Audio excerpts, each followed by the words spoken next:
मीरपुर नाम का एक गांव था। गांव में जग्गू नाम का एक भिखारी रहता था। जग्गू के 2 बच्चे थे, राजू और मिनी। अब्बा, क्या हम लोग हमेशा से गरीब हैं? नहीं बेटा, हम हमेशा से गरीब नहीं हैं। मेरे वालिद साहब, मतलब तुम्हारे दादा, एक दौलतमंद शख्स थे। उन्हें एक मर्तबा जंगल में पनीर का घर मिला था। उस घर से कितना भी पनीर निकालना मुमकिन था। अब्बू जान जादुई पनीर घर से पनीर निकालकर पास वाले शहर में सारे पनीर फरोख्त किया करते थे। पनीर फरोख्त कर मेरे वालिद काफी दौलतमंद हो गए। लेकिन फिर एक रोज गांव के मुखिया कबीर सिंह को जादुई पनीर घर के मुताल्लिक खबर हो गई। भूपेंद्र, मुझे खबर मिली है कि तुझे जंगल में कोई पनीर घर मिला है। जी मुखिया जी, मिला है, और उसी से मुझे इतनी दौलत हासिल हुई है। अब दौलत के मामले में मैं कुछ ही रोज में आपको पीछे छोड़ दूंगा। पूरे जिले में जितनी भी डेयरियां हैं, उन सबको मैं ही पनीर की सुपुर्दगी करता हूं। इस पूरे गांव की हर चीज पर सबसे कब्ल मेरा हक है। तुमने मुझे बताए बगैर जादुई पनीर घर से खूब कमाई की है, इसलिए तुम्हें इसकी सजा मिलेगी। मुखिया ने अब्बू जान से उनका सब कुछ छीन लिया और उन्हें गांव से बाहर कर दिया। हालांकि अब्बू जान गांव के आसपास मंडराते रहे, और जब किसी ने उन्हें काम नहीं दिया तो भीख मांगकर अपना गुजारा करते रहे। बेटा, तब से हम गरीब हैं।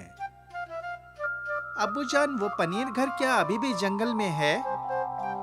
नहीं, अब उस पनीर घर की कोई खबर नहीं है। जब मुखिया पनीर घर से पनीर निकालने पहुंचा तो वो घर गायब हो चुका था। तब से उस पनीर घर का कुछ पता नहीं है। किसी रोज जग्गू के खानदान की बहुत बुरी हालत हो जाती। अब्बू जान, आज राजू को बुखार है। हम दोनों ने 2 रोज से कुछ नहीं खाया है। कुछ खाने को लेकर आइए। हाँ बेटी, मैं अभी किसी के घर से कुछ मांग कर लाता हूँ। उस रोज जग्गू गांव के घर घर घूमता रहा, लेकिन किसी ने उसे कुछ नहीं दिया। जग्गू जब मुखिया के घर पहुंचा तो उसे घर के अंदर से गर्मा गर्म पराठों की खुशबू आ रही थी। मुखिया जी, दरवाजा खोलिए, मैं जग्गू। मेरे बच्चे बीमार और भूखे हैं, उन्हें कुछ खाने के लिए दे दीजिए। जग्गू, तो फिर से यहाँ चला आया? दफा हो जा यहाँ से, वरना अभी अपने मुलाजिमों से कहकर तुझे गांव से बाहर निकलवा दूंगा। तुझे गांव में रहने दे रहा हूँ, इसे ही मेहरबानी समझ। इससे कब्ल की मुखिया अपने मुलाजिमों को भेजता जग्गू सड़क पर एक कोने में छिप गया। कुछ देर बाद मुखिया घर में ताला लगाकर अपने मुलाजिमों के साथ कहीं चला गया। जग्गू ने सोचा कि वो अपने बच्चों की खातिर खाना चुराएगा। दीवार से कूदकर जग्गू मुखिया के घर में दाखिल हो गया।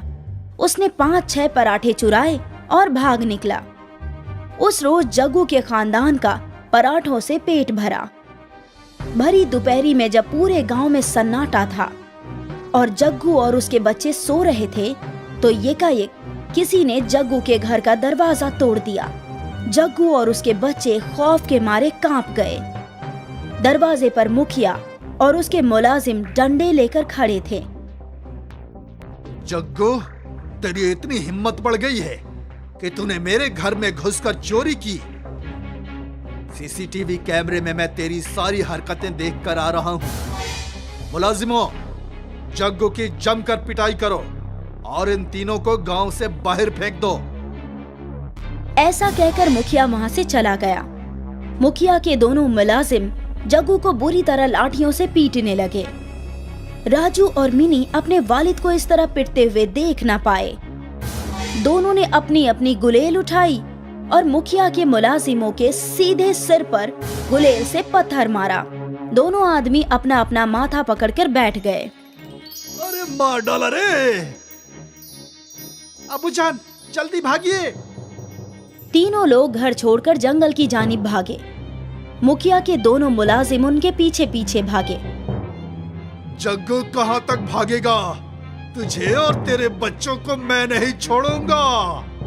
मुखिया के दोनों मुलाजिम जख्मी शेरों की मानिंद जग्गू पर और उसके बच्चों के पीछे भाग रहे थे। ये हम किस आफत में फंस गए अब्बा, अब क्या करें?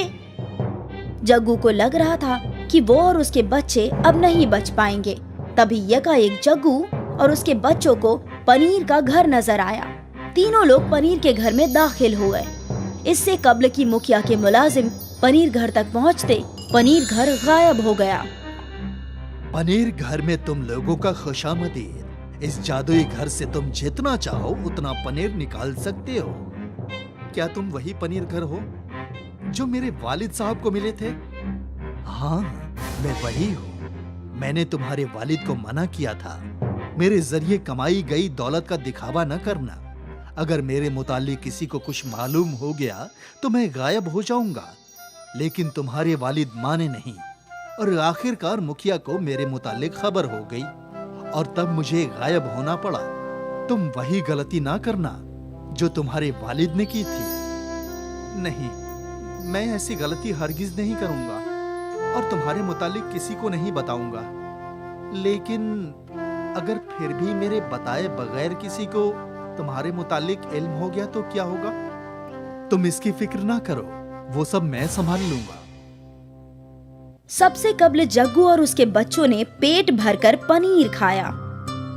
पनीर तो बहुत जायकेदार है अब्बूजान। मालूम होता है जैसे वनीला फ्लेवर की आइसक्रीम दूध में डालकर खा रहे हैं। बच्चों, हम कल से पनीर फरोख्त करने जाएंगे, लेकिन हम अंधाधुंध कमाई नहीं करेंगे। हम उतना ही फरोख्त करेंगे जितने की हमें जरूरत होगी। उधर मुखिया गुस्से से पागल हो रहा था। तुम दोनों ने मेरा नाम मिट्टी में मिला दिया। दोनों खुद को जख्मी कराकर चले आए और कह रहे हो कि वो तीनों यकायक जंगल में गायब हो गए। अब मुझे रंगा और मुन्ना को भेजना पड़ेगा। मुखिया ने अपने मुलाजिमों को जंगल के बाहर चौकीदारी पर लगा दिया। मुखिया के मुलाजिमों ने देखा कि जग्गू, राजू, मिनी रोजाना पनीर लेकर बाजार में फरोख्त करने जा रहे हैं। उन्होंने ये बात जाकर मुखिया को बताई। पिछले मर्तबा तो वो पनीर घर नामालूम कहाँ गायब हो गया था। इस मर्तबा मुझे वो हर सूरत में चाहिए। अगले रोज जैसे ही जग्गू का खानदान जंगल से बाहर निकला, मुखिया ने उसे पकड़ लिया और तीनों के हाथ बांध दिए। अब तुम तीनों चुपचाप मुझे उस पनीर घर तक ले चलोगे, वरना मैं तुम्हारा वो हश्र करूंगा कि तुम खुद की शिनाख्त नहीं कर पाओगे। जग्गू, राजू और मिनी मुखिया को कई घंटों तक घुमाते रहे, लेकिन पनीर घर तक लेकर नहीं गए। जग्गू, बहुत देर हो गई। मालूम होता है तू मेरे साथ होशियारी दिखा रहा है। मुलाजिमों, इसके बच्चे को गहरे तालाब में फेंक दो। नहीं नहीं, ऐसा कुछ न करिएगा। मैं लेकर चलता हूँ। आखिरकार जग्गू मुखिया को पनीर घर तक लेकर पहुँचा। तो ये रहा पनीर घर। मुलाजिमों, इन सबको दरख्त से बांध दो। हम पनीर घर के अंदर घूमने जाएंगे।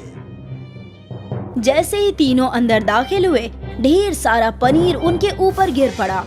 मुखिया और उसके मुलाजिम पनीर के ढेर के नीचे दब गए। कोई बचाओ, कोई मेरी हिफाजत करो। मेरी सांस रुक गई, मेरा दम घुट रहा है। कब्ल जुबान दो मुखिया कि तुम कभी जग्गू के खानदान को परेशान नहीं करोगे और मुझे कभी नहीं तलाशोगे।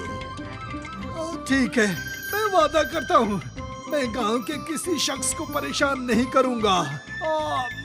मुझे बचाओ। तब मुखिया के ऊपर पड़ा पनीर का ढेर गायब हो गया। मुखिया और उसके मुलाजिमों ने जग्गू, राजू और मिनू को खोल दिया और फिर अपने घर भाग गए। इरफान और मकबूल दो दोस्त थे।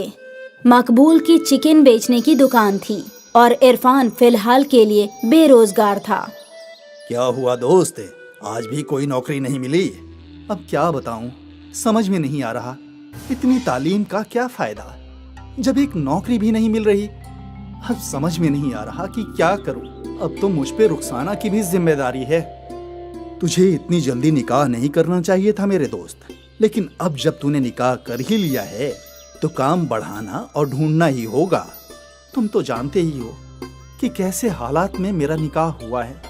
अगर निकाह नहीं करता तो रुखसाना के अब्बा उसका निकाह कहीं और कर देते, लेकिन अब निकाह के बाद इतनी सारी जिम्मेदारियां आ गई हैं। समझ में नहीं आ रहा कि क्या करूं। अरे इरफान, तू शौरमा बनाना जानता है ना? हाँ हाँ, तो शौरमा की दुकान क्यों नहीं खोलता? दुकान खोलने के लिए भी तो पैसों की जरूरत होगी ना, वो कहां से लाऊंगा? मैं हूं ना, मैं तुझे कर्ज दे दूंगा। तेरा धंधा चल पड़ेगा तो लौटा देना। हाँ वो भी है। इरफान खुश होकर अपने घर गया और रुखसाना को ये सारी बातें बता दी। अल्लाह का शुक्र है, आपको कोई रास्ता तो मिला। अब जल्दी ही मेरी शौरमा की दुकान लगेगी। उम्मीद है अच्छी कमाई होगी और हमारे हालात भी बेहतर हो जाएंगे। होंगे ही, मैं दुआ करूंगी। मकबूल से पैसे कर्ज में लेकर इरफान ने शोरमे की मशीन खरीद ली। वो मकबूल से ही चिकन लेने लगा और उसकी शौरमे की दुकान शुरू हो गई। अरे भाईजान, एक शौरमा देना। हाँ हाँ, अभी लो। धीरे धीरे इरफान के शौरमे की दुकान पे कस्टमर्स की भीड़ लगने लगी। जायका तो बेहतरीन है भाई। होगा ही, सारे मसाले मैं घर पे ही बनाता हूँ। वाह बढ़िया, मजा आ गया भाई खाकर। इरफान खुश था कि उसके शौरमे लोगों को पसंद आ रहे थे। उसके ग्राहक बड़े मजे से शौरमा खाने आते थे। एक दिन घर पे बैठकर वो हफ्ते की कमाई गिन रहा था। 4,000 रुपए का मुनाफा हुआ है। इसमें से 2,000 रुपए हमारे घर के खर्च के लिए और सामान के लिए रखता हूँ और 2,000 रुपए मकबूल भाई का कर्ज लौटा देता हूँ। हाँ हाँ, यही बेहतर होगा। ऐसे ही चलता रहा तो जल्दी ही मकबूल भाई का सारा कर्ज चुकता हो जाएगा। बिल्कुल। उस दिन इरफान ने मकबूल को कर्ज की पहली किश्त लौटा दी। लगता है तेरा धंधा बहुत अच्छे से चल पड़ा है इरफान। हाँ भाई, दुआ करो ऐसे ही चलता रहे। हाँ हाँ बिल्कुल चलेगा, तू ऐसे ही मेहनत कर। हाँ भाई करूँगा। इरफान रोज शाम को अपने शौरमे की दुकान लगाता और उसके आते ही ग्राहकों की कतार लग जाया करती थी। एक शौरमा देना। मुझे भी 2 गार्लिक शौरमा पार्सल। मुझे भी एक शौरमा। जी अभी देता हूँ। दुकान खोलने से बंद होने तक इरफान के हाथ चलते ही रहते थे। कस्टमर्स आते ही रहते थे। हर रोज रात को 10 बजे इरफान दुकान बंद करता था और अपनी कमाई देखकर वो बेहद खुश होता। जुबैर रोज इरफान की दुकान पर भीड़ देखा करता था। शौरमे के कारोबार में बहुत मुनाफा है, मुझे भी शौरमा का कारोबार करना चाहिए। इरफान तो 80 रुपए में शौरमा बेचता है, मुझे इससे कम कीमत में बेचनी होगी, तभी लोग मेरा शौरमा खाएंगे। जुबैर हिसाब लगाने लगा कि वो कैसे शौरमे की कीमत घटा सकता है। मुझे सस्ता चिकन ढूंढना होगा। और सस्ते चिकन की तलाश में जुबैर कई चिकन की दुकानों पर गया। सभी जगह उसे वही रेट मिल रहा था। आखिर वो अकरम की दुकान में गया। अकरम बेईमान किस्म का शख्स था। अरे भाईजान, मुझे चिकन रोज 10 किलो चाहिए, लेकिन कीमत वाजिब नहीं लग रहा। फिर तो एक ही रास्ता है। वो क्या? तो मरी हुई मुर्गियाँ खरीद ले। मरी हुई मुर्गियाँ तुझे 50 रुपए किलो मिलेंगी। लेकिन मरी हुई मुर्गियों से कोई नुकसान तो नहीं? अरे नहीं नहीं, होटलों में मरी हुई मुर्गियां ही तो जाती हैं। किसी का बात नहीं समझ सकता कि जो मुर्गी वो वहां खा रहा है वो जिंदा काटी गई थी या मरी हुई। लेकिन इससे सेहत पर कोई नुकसान तो नहीं होगा ना? अरे भाईजान, कुछ नहीं होता। वैसे भी जब हम लोग मुर्गियों को यहाँ से वहाँ ले जाते हैं तो रास्ते में कुछ मुर्गियाँ दबकर मर ही जाती हैं। इन्हें खाने में कोई नुकसान थोड़ी ना है। ठीक है, तो हम सौदा पक्का करते हैं। तुम रोज मुझे 50 रुपए के हिसाब से 10 किलो चिकन देना। पक्का। जुबैर ने शौरमा बनाने की मशीन खरीद ली और फिर इरफान के शौरमे की दुकान के बगल में ही उसने अपनी दुकान खोल ली। जुबैर ने बड़ी सी तख्ती पर रेट लिखवा दिया। जुबैर 50 रुपए में शौरमा बेच रहा था। अब जब लोग वहां पहुंचे तो काफी लोग जुबैर का कम रेट देखकर उसकी दुकान की ओर मुड़ गए, लेकिन अब भी कुछ ऐसे ग्राहक थे जो इरफान की दुकान में ही शौरमा खाने आते थे। भाई, तुम्हारे शौरमे जैसा जायका नहीं है वहाँ, कुछ तो गड़बड़ है। उसे 50 रुपए के शौरमा में फायदा हो रहा है, इसलिए वो बेच रहा है। वो भी है, लेकिन जो हमेशा खाते हैं वो तुम्हारे पास ही लौटेंगे भाई, फिक्र मत करो। हाँ, मुझे अल्लाह पर पूरा यकीन है। उस रोज इरफान मकबूल भाई से मिला। क्या हुआ इरफान, आज तुम्हारा चेहरा इतना उतरा हुआ क्यों है? अब क्या बताऊं भाई, जुबैर ने शौरमा की दुकान खोली है और वो शौरमा 50 रुपए के बेच रहा है। इतना सस्ता कैसे? वही तो मुझे भी समझ में नहीं आ रहा है भाई। जरूर वो कोई गोलमाल कर रहा है, हमें पता लगाना चाहिए, लेकिन कैसे? चलो मेरे साथ। उस दिन इरफान और मकबूल ने जुबैर का पीछा किया।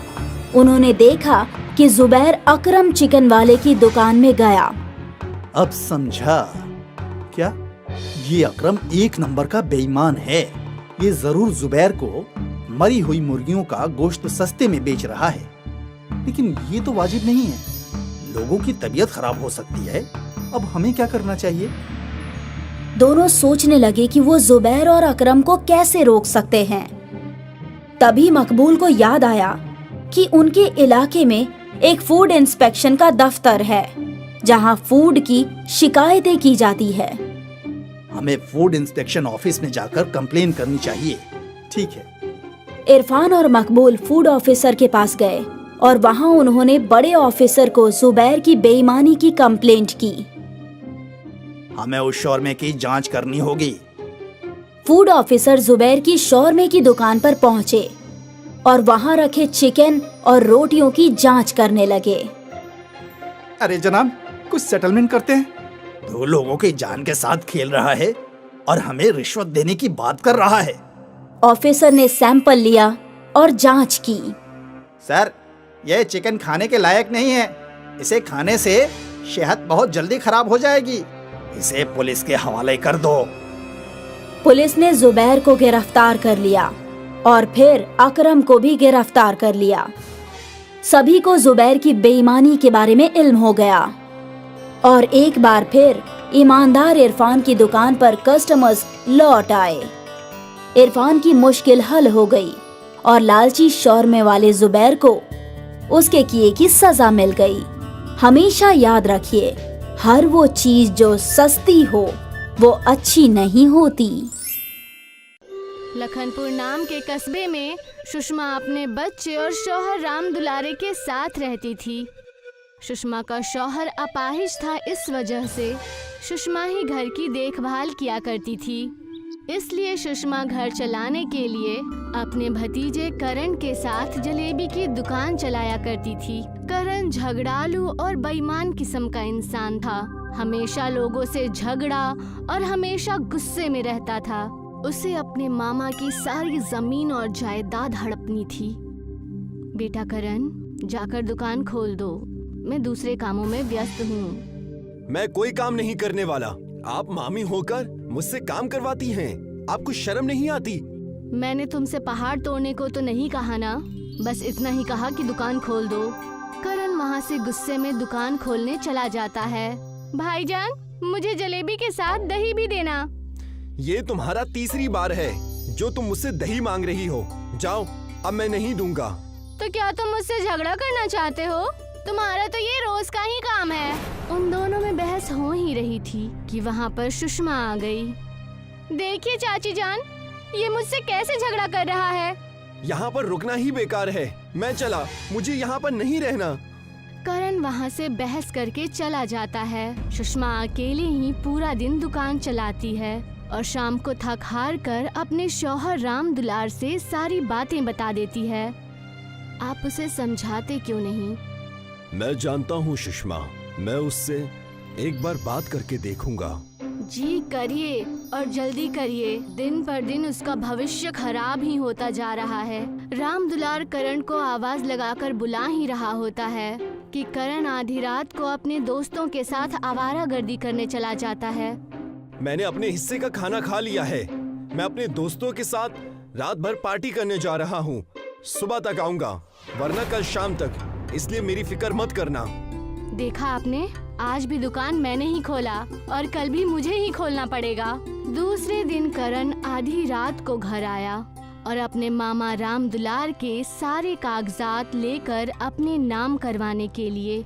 मामा जी, ये लीजिए, इस पर साइन कर दीजिए। मेरे कॉलेज का रिजल्ट है। अरे बेटा लाओ, मैं उस पर अभी अंगूठा लगा देता हूँ। इतने में ही वहाँ पर सुषमा आ जाती है और उनके हाथ में जमीन के कागजात देख लेती है। रुकिए, ये आप क्या कर रहे हैं? मैं करण के कॉलेज के कागज पर अंगूठा लगा रहा हूँ। वो कॉलेज का कागज नहीं, बल्कि हमारे जमीन के कागजात हैं। क्या कहा तुमने? थोड़ा लेट आती तो तुम्हारा क्या बिगड़ जाता? सुषमा और राम दुलार दोनों ही करण की हरकतों से परेशान होकर उसे घर से निकाल देते हैं और सुषमा अकेले ही जलेबी की दुकान चलाने लगती है। अब से मैं थोड़ी जल्दी ही आकर थोड़ी देर से जाया करूंगी, इससे मेरा ज्यादा मुनाफा होगा।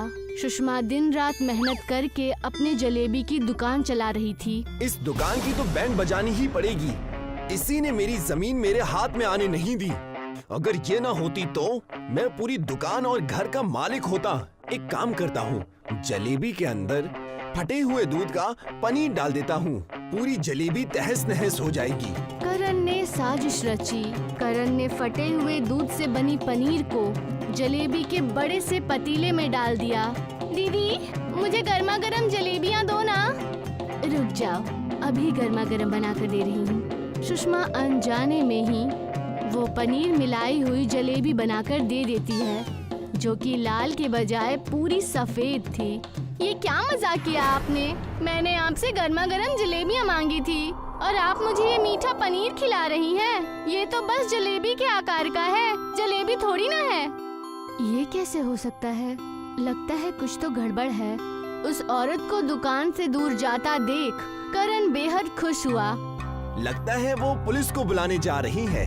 अब इन्हें समझ में आएगा कि करण से पंगा लेने का अंजाम क्या होता है। तभी वहाँ पर राम दुलार अपने बचपन के दोस्तों के साथ आ गया।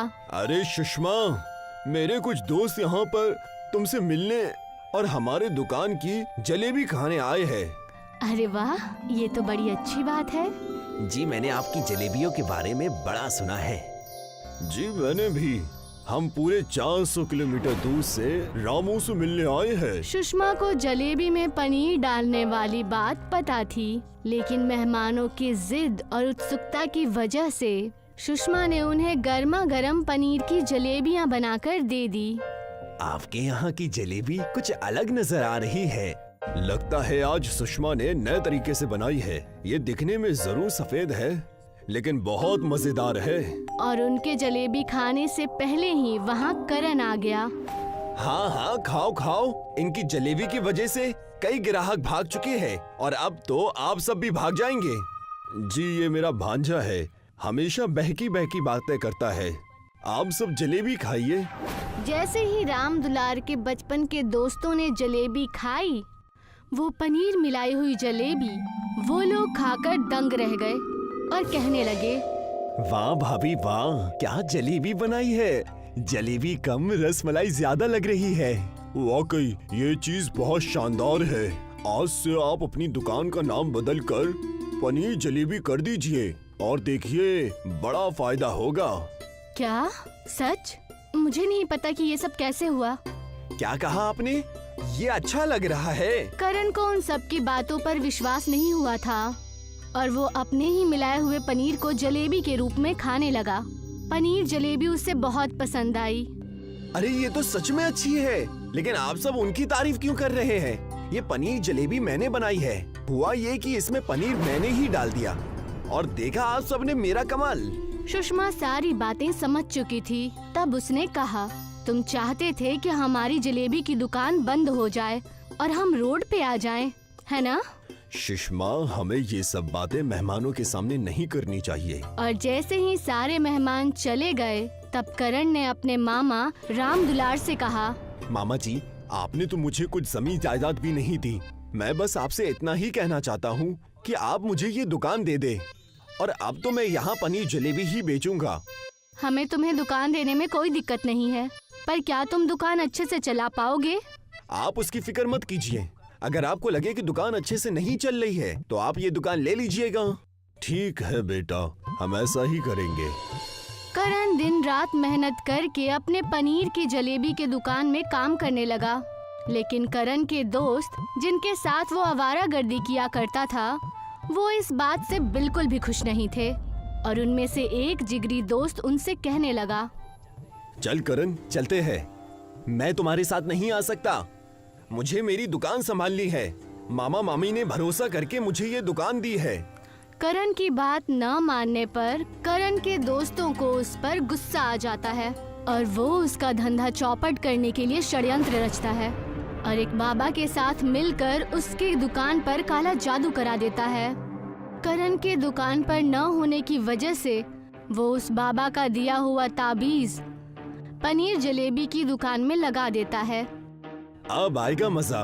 जब हम बिगड़े हैं साथ में तो तरक्की उसकी अकेले की क्यों? ये तावीज कैसी? लगता है सुषमा ने यहाँ पर रख दी। मैं इसे अपनी कलाई में बांध लेता हूँ। और जैसे ही राम दुलार ने वो ताबीज अपने कलाई में बांधी, वो उस कुर्सी से उठ खड़े हुए। यानी उस काले जादू की वजह से वो बिल्कुल तंदुरुस्त हो गए और वो फिर से चलने लगे। ये क्या? मैं चल रहा हूँ, मेरे पैर ठीक हो गए। ये तावीज तो कमाल की है। मालिक, तेरा हजारों बार शुक्र है।